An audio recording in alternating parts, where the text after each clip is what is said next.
ठीक है, अब देखते हैं कूलाम का नियम, जो कि बहुत ही क्या है, महत्वपूर्ण होता है। कूलाम का नियम हमेशा से क्या रहा है, एक इम्पॉर्टेंट रोल प्ले किया है, जो कि बहुत ही ज़्यादा क्या है, महत्वपूर्ण है। ठीक है, कूलाम का नियम, ठीक है, ये चीज़ ध्यान रखिएगा। कूलाम का नियम कहता क्या है? इस नियम के अनुसार दो स्थिर बिंदु आवेशों के बीच लगने वाला विद्युत बल, आकर्षण या प्रतिकर्षण, उन आवेशों के परिमाणों के गुणनफल के अनुक्रमानुपाती तथा उनके बीच की दूरी के वर्ग के व्युत्क्रमानुपाती होता है। चलिए, इससे कहने का क्या मतलब होता है, यहाँ पे सिंपल सी बात कह दी गई है। दो स्थिर बिंदु, मतलब बिंदु कैसे होंगे, स्थिर होंगे, रुके होंगे। ठीक है, बिंदु आवेश मतलब उसके ऊपर क्या होगा, बिंदु है उसके ऊपर आवेश होगा जो कि रुका हुआ होगा, के बीच लगने वाला विद्युत बल, उनके बीच में क्या लगेगा, विद्युत बल लगेगा। उन आवेश को परिमाणों के गुणनफल के अनुक्रमानुपाती तथा उनके बीच की दूरी के वर्ग के व्युत्क्रमानुपाती होता है।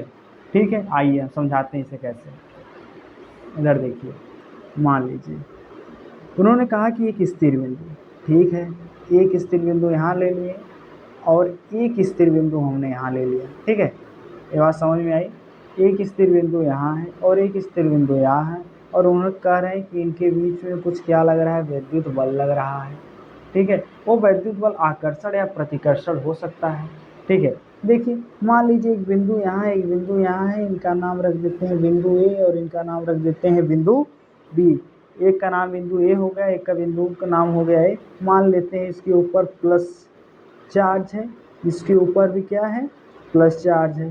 ठीक है, ये मान लिए इसके ऊपर भी बिंदु ए है, बिंदु ए और बिंदु बी, इसके ऊपर मान लीजिए कोई चार्ज मान क्यू है। ठीक है, मान लेते हैं इसके ऊपर चार्ज क्यू है और इसके ऊपर भी चार्ज क्यू है, इनके ऊपर प्लस और इनके ऊपर भी प्लस। इनका नाम दे देते हैं, भाई कन्फ्यूजन हो सकती है, ये भी क्यू और ये भी क्यू, इनके ऊपर भी प्लस, इनके ऊपर भी प्लस। इनका नाम रख देते हैं Q1 और इनका नाम रख देते हैं Q2। अब सबका नाम समझ में आया, इनका नाम Q1 हो गया, इनका नाम क्या हो गया, Q2 हो गया।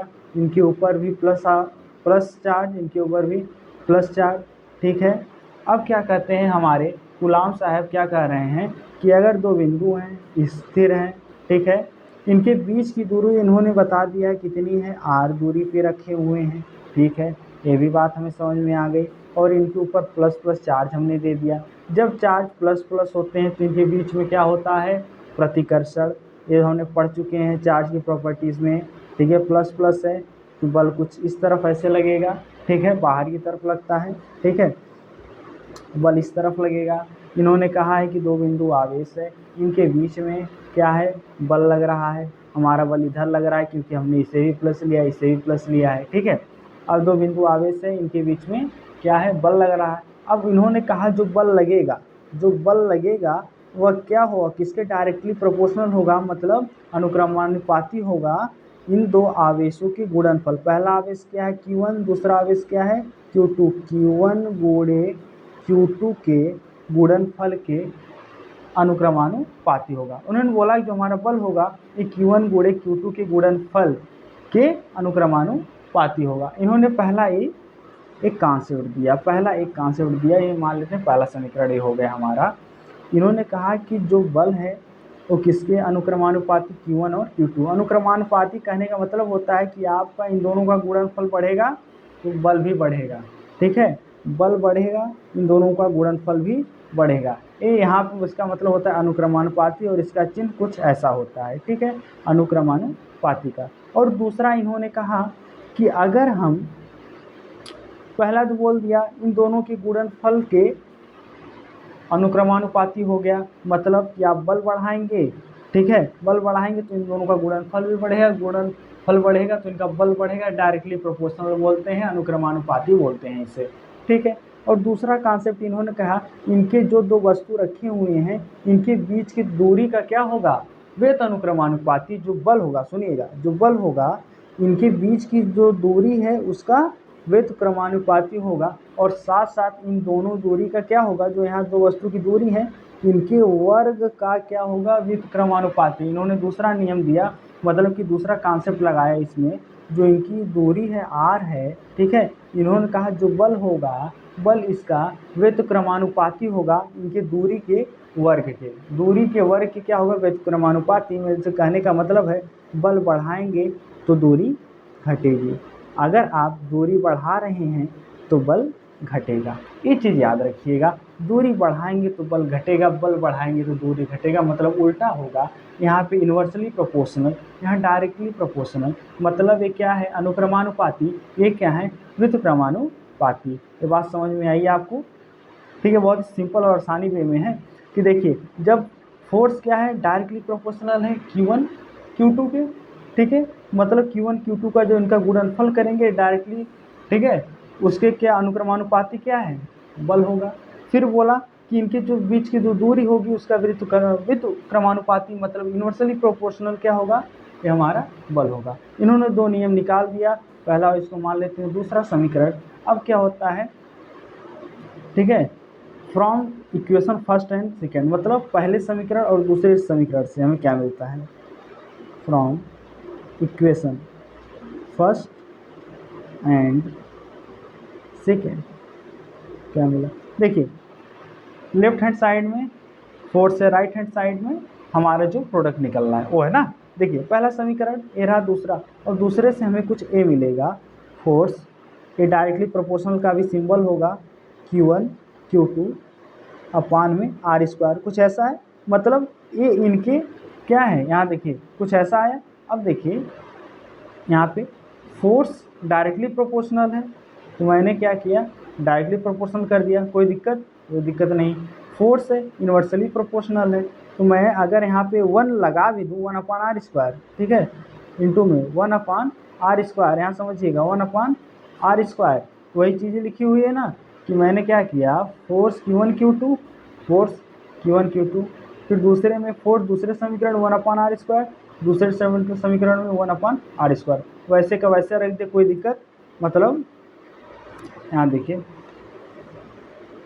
ऐसे लिख दिए Q1 Q2 अपान r², कुछ ऐसे आया। अब देखिए इसमें क्या है, जब ये मिल गया, अब यहाँ पर क्या है, व्युत्क्रमानुपाती का जो सिंबल होता है, अनुक्रमानुपाती जो दिखाते हैं प्रोपोर्शनलिटी का सिंबल, ठीक है, ये डायरेक्टली प्रोपोर्शनलिटी का जो सिंबल है हमारा, अब इसको हटाएंगे, क्यों, देखिए कोई फार्मूला हमारा ऐसा डायरेक्ट कोई फार्मूला नहीं बनता, हमारा फार्मूला बनता है तो उसमें क्या ऐसे बराबर का निशान होता है, ये बल बराबर ए हो गया, ठीक है, क्षेत्रफल बराबर इतना, तो हम बराबर का चिन्ह दिखाते हैं। तो अब इसको हटाने के लिए तो हम क्या रखेंगे, एक कांस्टेंट रखेंगे, ठीक है, एक क्या रखेंगे, एक कांस्टेंट रखते हैं जिसका नाम देते हैं हम क्या, के, क्या होता है, के, ठीक है। इसको हटा के क्या लिखेंगे, के लिखेंगे, जो होगा Q1 Q2 अपान आर का स्क्वायर। अब क्या हुआ, इसको हटा के हमने क्या लिख दिया, के लिख दिया, क्या लिख दिया, के लिख दिया, ठीक है ना। और एक के जो होता है हमारा, एक कांस्टेंट होता है, क्या होता है, एक कांस्टेंट होता है, ठीक है ना, ये ध्यान दीजिएगा। परावैद्युत माध्यम का परावैद्युतांक, ठीक, वैद्युतांक भी कहते हैं, ठीक है, परावैद्युतांक। अब देखिए क्या है, एक कांस्टेंट होता है जिसकी वैल्यू क्या होती है, फिक्स होती है, इसकी वैल्यू क्या होती है, फिक्स होती है। तो यहाँ पर समझ लीजिए, पहले कूलाम का हमारा जो फाइनली इक्वेशन मिला, के बराबर Q1 Q2 अपान r², ये हमें क्या मिल गया, कूलाम का नियम। यही क्या है आपका कूलाम का नियम, फोर्स बराबर Q1 Q2 अपान r², ठीक है, यही हमारा क्या मिला, कूलाम का नियम। इसमें के क्या है, कांस्टेंट है, Q1 पहला चार्ज, Q2 दूसरा चार्ज, r², इनके बीच की दूरी, F क्या है, बल है, ठीक है। और के क्या है, के की कुछ वैल्यू होती है, मतलब आप जो सवाल हल करेंगे तो के आपको मिल सकता है कुछ इस रूप में, 1/4πε0, ठीक है, ये भी कहते हैं। और के की वैल्यू भी होती है 9×10⁹, ठीक है, के की वैल्यू ये भी होती है, ठीक है ना। और इसको नापते हैं न्यूटन मीटर